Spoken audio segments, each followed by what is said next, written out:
Contrast அப்படின்னு பார்க்கும்போது என்ன இது வந்து மூணாவது கடலியம் வந்து இன்க்ரீஸ் பண்ணுறாங்க அப்படின்னு பார்க்கும்போது அந்த கடலியம் வந்து வேறு iodine stabilisation method used because ரெஃப்ளெக்ஷனில் அழகாக வந்து எலோங்கேட் ஆகும். அதுக்கப்புறம் வந்து அது வந்து ட்ரான்ஸ்ஃபர் ஆகும் அதே ப்ரெஷர் ஆம்பிஃபிகேஷன் மாதிரி பண்ணுது. கடலியம் அப்படின்றது வந்து இப்போ அது வந்து 7 எலக்ட்ரான்ஸ் வந்து இருக்கும் சுற்றி. அது வந்து நம்ம ஹைட்ரோஜன் வந்து ரொம்ப அதாவது மேக்னெட்டிக் ஃபீல்டு வந்து வேரி பண்ணும். அந்த சரௌண்டிங் இருக்கிறத கன்ஃபியூஸ் பண்ணுறதுனால சீக்கிரம் வந்து T1 டைம் வந்து டிக்ரீஸ் ஆகுது. ஸோ இப்போ வந்து கான்ட்ராஸ்ட் அப்படின்னு பார்க்கும்போது இந்த மாதிரி பேரியம் வேல்யூ சிசிடி வந்து கேஸ் வந்து நெகட்டிவ். அப்போ கேஸ் வேல்யூ விட்டால் அவ்வளோ நெகட்டிவாக இருக்கும்.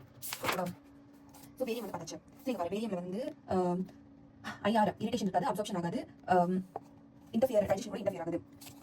ஏன் வந்து ஸ்மால் ஓவல் அப்ஸ்ட்ரக்ஷன் வந்து ப்ரோக்ரஸ் பர்ஃபரேஷனா ஸ்மால் ஓவல் வந்து அப்ஸ்ட்ரக்ட் ஆச்சு வந்து என்ன இருக்கும், நம்மளோட வேஸ் வந்து கன்ஸ்ட்ரக்ட் பண்ண உடனே வந்து இனிஷியல் வேஸ் வீனஸ் கன்ஸ்ட்ரக்ட் பண்ணா, அதுக்கப்புறம் வந்து ஆர்டரி கன்ஸ்ட்ரக்ட் பண்ணா, ஆர்டரி வந்து கன்ஸ்ட்ரக்ட் பண்ணும்போது நமக்கு வந்து என்ன நடக்கும், அங்கே வந்து இஸ்டிமே நெக்ரோசிஸாக இருக்கும். இது வந்து வீனஸ் அப்ஸ்ட்ரக்ட் பண்ணும்போது எதுவுமே வந்து வெளியில் போக மாட்டேங்குது. அதனால வந்து அப்ஸ்ட்ரக்ட் பண்ணாலும் எதுவுமே வெளியில் போக மாட்டேங்குது. வந்து டேமேஜ் அதிகமாகுது, ஓப்பன் ஆகிடும். ஹைப்பர் சென்சிட்டிவ் இருந்தால் வெஜைனா வெசிக்கல்ல வந்து ஃபிஸ்டுலா வந்து இருக்கு அப்படின்னா வந்து அங்கே வந்து நம்மளோட வீன் வந்து போச்சுன்னா அங்கே ரியாக்ஷன் வந்து காஸ் பண்ணி அங்கே வந்து பிளாக் வந்து காஸ் பண்ணிடும், மியூக்கோசா டேமேஜ் பண்ணிடும். இப்போ ஏன் வந்து ரைட் சைடில் வந்து இல்லைனா ரைட் சைடில் வந்து லிக்விடாக வந்து இருக்கும், அந்த மூவ்மெண்ட் அதிகமாக லெஃப்ட் சைடில் வந்து கல் மாதிரி இருக்கும் நம்மளோட கூடல, அது ப்ராப்ளம். ஓகே, அப்ளிகேஷன்ஸ் அப்படின்னு பார்க்கும்போது இனிமா ஃப்ளோ த்ரூனா என்ன தெரியல. ஓகேவா, இப்போ அயோடினேட் பார்ட்டிகல் வந்து 50 வச்சுட்டு வந்து ஒளியா இருப்பா. அதனால நம்ம வந்து iodinated particle osmotic active, high osmolar, low osmolar. இப்போ நான் ionic ionic. So first ionic மூணு டைம். ஸோ இதெல்லாம் வந்து நம்ம ஜிராஃப் வச்சு வச்சுக்கோம். ஸோ இப்போ டைட் ட்ரையோசோயிக் 3:1 இதில் ஜிராஃப் வச்சு வச்சுக்கோம். ஸோ ஒரு அந்த கார்சன் வந்து கிராஃப் அவன் வந்து யூரோகிராஃப், ஆஞ்சியோகிராஃப், கேஸ்ட்ரோகிராஃப் வச்சுக்கோ. இந்த யூரோகிராஃபை வந்து பண்ணும்போது ஃபோட்டோகிராஃப் எடுத்துக்காங்க யாராச்சும். ஸோ அதனால யூரோ விஷயம் யாரும் பார்த்துக்காங்க. ஓகேவா, இது வந்து இங்கே பாரு இந்த 3:1 ரேஷியோ வரும். ஆனால் வந்து இங்கே டபுள் பண்ணி கொடுத்துருக்காங்க 6:2. ஸோ இது வந்து அழகா இருக்கு. ஸோ வேற மாதிரி இருக்கு, நார்மலாக டிவைட் பண்ணாமல் அழகா இருக்கு. ஸோ ஏன்னா காரம் இன்க்ரீஸ் பண்ணிருக்காங்க. ஸோ அயோக்சாக்லிக் ஆசிட், அயோகார்பிக் ஆசிட். ஸோ இங்கே பாரு 6:2 6:1 சாரி 3:2. அதனால தான் ட்ரையோசோயிக் ஆசிட். இது வந்து பணக்காரங்க மட்டும் யூஸ் பண்ணுவாங்க. ஸோ இது வந்து ட்ராலன் டைஆக்சனால், ட்ராலன் அனால், டிக்சனால், ட்ராலன் டிக்சனால். ஸோ நெப்ரோபதி அப்படின்றது வந்து கிட்னி வந்து டேமேஜ் ஆகுது, அதான் நெப்ரோபதி. ஓகேவா, இது வந்து சீரம் கிரியேட்டின் வந்து யூஸ்வலாக வந்து நம்ம பாடியில் வந்து கிளைசின், அர்ஜினின், அதாவது அழுது அர்ஜென்ட்டா வாங்கி மெத்தியோனின் மீதி எல்லாம் சேர்ந்து நம்ம ஆக்சுவலி நம்ம கிரியேட்டின் வந்து ஃபார்ம் ஆகுது. அந்த கிரியேட்டின் வந்து பாஸ்பேட், அந்த பாஸ்பேட் கொடுத்து பாக்கி இருக்கிறது கிட்னில அப்படியே வந்து எக்ஸ்பிரேட் ஆயிடுது ஜிஎஃப்ஆர்ல. ஓகேவா, எக்ஸ்பிரேட் ஆயிடுது. சிஸ்டாட்டின் அப்படின்றது வந்து ப்ரோட்டீன் ஜிஎஃப்ஆர் வந்து டிக்ரீஸ் ஆகுது. லெபரட்டரி மார்க்கிங்ஸ் டேமேஜ் ஆயிருக்கு கண்டுபிடிக்கிறதுக்கு. ஆக்சுவலி வந்து இந்த நியூட்ரோஃபில் ஜெலாட்டின் அசோசியேட்டட் லைப்போகாலின் இருக்கு இல்லையா, அந்த நியூட்ரோஃபில் ஜெலாட்டின் அசோசியேட்டட் லைப்போகாலின் வந்து யார் ப்ரொடியூஸ் பண்றாங்கன்னா வந்து நம்மளோட நியூக்ளியர் செல்ஸ் வந்து ப்ரொடியூஸ் பண்ணும். அது வந்து ரீனல் டியூபர் செல்ஸ் வந்து ப்ரொடியூஸ் பண்ணும். ஸோ டேமேஜ் ஆச்சுன்னா வந்து அது வந்து எக்ஸ்பிரேட் ஆகும். ஸோ இப்போ வந்து நெஃப்ரோபதி, இப்போ நம்மளோட அயோடின் வந்து என்ன பண்ணும், ஹை ஆஸ்மோலாரிட்டி இருக்கு, அதனால எல்லாமே வந்து அப்சர்வ் பண்ணிட்டு அது வந்து காய வைக்கும். யாரு அந்த டியூபுலஸோட செல் டாக்ஸிக் கன்வெர்ட் இருக்கு, வச்சா அது வந்து எண்டோதெலின் செக்ரேட் பண்ணும். அதே மாதிரி நம்மளோட டியூபுலருக்கும் பிளட் வெசல்ஸ், அப்போ பிளட் வெசல்ஸ் வந்து செக்ரேட் பண்ண வச்சா அது வந்து சில வாசோகன்ஸ்ட்ரிக்ஷன் செக்ரேட் பண்ணும். அப்போ அது வந்து வாசோகன்ஸ்ட்ரிக்ஷன். ஸோ நம்ம எண்டோதெலின் செல் எபிதீலியல் செல்ஸ் ஆஃப் டியூபுலஸ் வந்து டேமேஜ் ஆச்சுன்னா என்ன நடக்கும், எபிதீலியல் செல்ஸ் டேமேஜ் ஆச்சுன்னா வந்து அது வந்து மைட்டோகாண்ட்ரியாவும் வந்து டேமேஜ் ஆகும். மைட்டோகாண்ட்ரியா வந்து ஃபர்ஸ்ட் டேமேஜ் ஆகும். அப்போ மைட்டோகாண்ட்ரியா டேமேஜ் வந்து என்ன நடக்கும், free radical production, because mitochondria electrons போயிட்டு ஃப்ரீ ரேடிக்கல் ப்ரொடக்ஷன் ஆகும். ஸோ அதெல்லாம் வந்து இது இதுலேருந்து இங்கே வாசோகன்ஸ்ட்ரிக்ஷன் இதோட மைட்டோகாண்ட்ரியா பேஸ் பண்ணி பார்த்துக்கும். அதுக்கப்புறம் ஆல்ரெடி கிட்னி டிசீஸ் இருக்கு. அப்போ வந்து அந்த பர்சன்ல வந்து கிட்னி இன்ஜுரி ஆல்ரெடி இருக்கு, கொஞ்சமா தான் இருக்கு. அது மேல வந்து லோட் அதிகம் பண்ணக்கூடாது. ஓகேவா, எல்டரி ஏஜ்ல வந்து நம்மளோட கிட்னி வந்து ஸ்க்ளீரோசிஸ் ஆயிடும். பிளட் வெசல்ஸ் வந்து ஸ்டிஃப் ஆகிறதுனால வந்து வாசோகன்ஸ்ட்ரிக்ஷன் ஆல்ரெடி இருக்கும். ஸோ இதுக்கு இங்க வந்து ஆல்ரெடி இருக்கிறது வந்து டேமேஜ் பண்ணும். டேமேஜ் பிளேட்ஸ் வந்து பேஸ் மெம்பரேன்ல வந்து ஏஜ் போய் டெபாசிட் ஆகிட்டு திக்னிங் ஆகும்.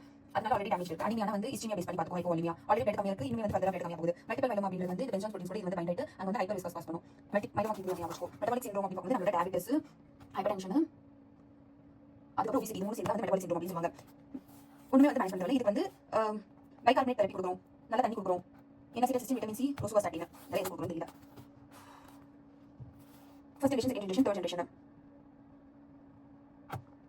ஸோ இப்போ வந்து கேஸ் வந்து கொடுக்கும்போது ஏர் ஃப்ராக்ஷனில் வந்து ப்ரெஷர் டிக்ரீஸ் ஆகுது, கம்ப்ரெஷனில் ப்ரெஷர் இன்க்ரீஸ் ஆகுது. இப்போ கேஸ் பபிள்ஸ் வந்து கொடுக்கும்போது அது வந்து நல்லாவே வந்து ஏர் ஃப்ராக்ஷனில் டைட் ஆகும். அதுக்கப்புறம் ஃபர்தர் கம்ப்ரெஷனில் இன்னும் கம்ப்ரெஸ் பண்ணி பார்ட்டிகல்ஸ் வந்து நல்லாவே மூவ் பண்ணிருக்கும். ஓகேவா, ஸோ ஃபர்ஸ்ட்ல வந்து யாருமே இல்லை, செகண்ட்ல வந்து ப்ரோட்டீன் இருக்கு. இது வந்து ப்ரோட்டீன் மட்டும் இல்லாமல் லிப்பிட் வந்திருக்கு. ஸோ லிப்பிட் வந்திருக்கு, இல்லை மற்ற பாலிமர்ஸ் மாதிரி வந்திருக்கு. ஸோ இந்த இதுக்குள்ள வந்து நைட்ரோஜன் மாதிரி இருக்கும், பாலிஃப்ளோரோ கார்பன் இருக்கும், PFC அண்ட் SF6 அந்த கிளாஸ் வந்து இருக்கும். Tissue specific contrast, vascular contrast, liver வந்து போய் டச் பண்ற கான்ட்ராஸ்ட் லீவோ வெஸ்ட், அதுதான் நம்மளோட USG.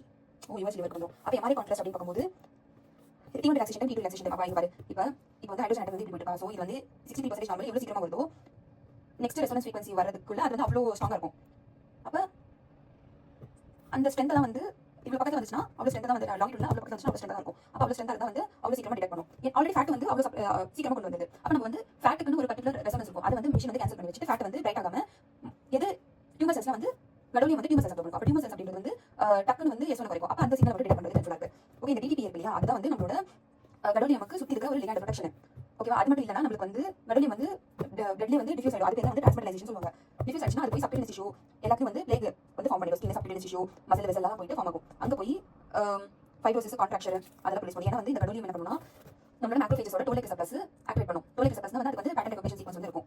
Damage associated molecular pattern அப்படின்னு toll receptors and macrophages fibroblast. So macrophages fibroblast dendritics அது மாதிரி வந்து 4/7 ஒரு 40 வச்சுக்கோ. அந்த 4/7 வந்து போய் இதை போய் பைண்ட் பண்ணி நம்மளோட டீச்சர் கேர்ள் ஃப்ரெண்ட் வந்து ஆக்டிவேட் பண்ணி அது வந்து ஃபைப்ரோபிளாஸ்ட் அட்டாக் பண்ணி ஃபைப்ரோசிஸ் ஃபார்ம் பண்ணும். ஓகேவா? ஸோ இது வந்து ஓம்னி செட்டிங். இங்க ஓம்னி ஸ்டாக், இங்க ஓம்னி பேக் யூஸ் பண்றாங்க. ஆனா அதே கிளாஸ் காஸ் பண்றதால ஓம்னி ஸ்டாக் யூஸ் பண்றது கிடையாது. ஓகேவா? இப்போ ஹெப்படோசைட் ஸ்பெசிஃபிக் ஏஜென்ட் அப்படின்றது வந்து ஹெப்படோசைட் மட்டும் வந்து பார்க்கும். கீட்டோ ரிலாக்ஸேஷன் அப்படின்றது வந்து நம்ம ஹாரிசான்டல்ல இருந்து எவ்வளவு சீக்கிரமா வந்து போகுதோ அது சொல்றது. ஒருவேளை கீட்டோ டைம் கம்மி ஆச்சுன்னா வந்து ஹாரிசான்டல்ல இருந்து ரொம்ப சீக்கிரமா வந்து போயிடுது. அது வந்து நம்மளுக்கு வந்து இமேஜ் வந்து எப்படி காமிக்கணும் வந்து பிளாக் காமிக்கும். வேர்ல்ட் வார் 2 பிளாக் வந்து காமிக்கும். ஸோ இப்போ இதுக்கு வந்து ஒரு யூஸ் பண்றாங்க பாராமேக்னெட்டிக். ஸோ பெடோலினமும் பாராமேக்னெட்டிக்கா. அப்போ சூப்பர் பாராமேக்னெட்டிக் அயர்ன் ஆக்சைடு யூஸ் பண்ணிப்பாங்க. இந்த கப்பல் செல்ஸ் எடுத்த பிறகு என்ன பண்ணணும்னா வந்து ஃபோக்கல் நாடுல ஹைப்பர்ப்ளேசியா ஒரு நாடு மட்டும் ஹைப்பர்ப்ளேசியா இருக்கு. அதுல கப்பல் செல்ஸ் வந்து எடுத்துக்கும். அப்போ இந்த சப்ஸ்டன்ஸ் வந்து T2 வந்து குறைக்குது ரிலாக்ஸேஷன் டைம். அங்க வந்து சூப்பர் பாராமேக்னெட்டிக் அங்க வந்து இது பண்ணி T2 குறைக்க பார்க்குது. ஸோ நமக்கு என்ன நடக்குதுன்னா இன்டென்சிட்டி கம்மியாகுது.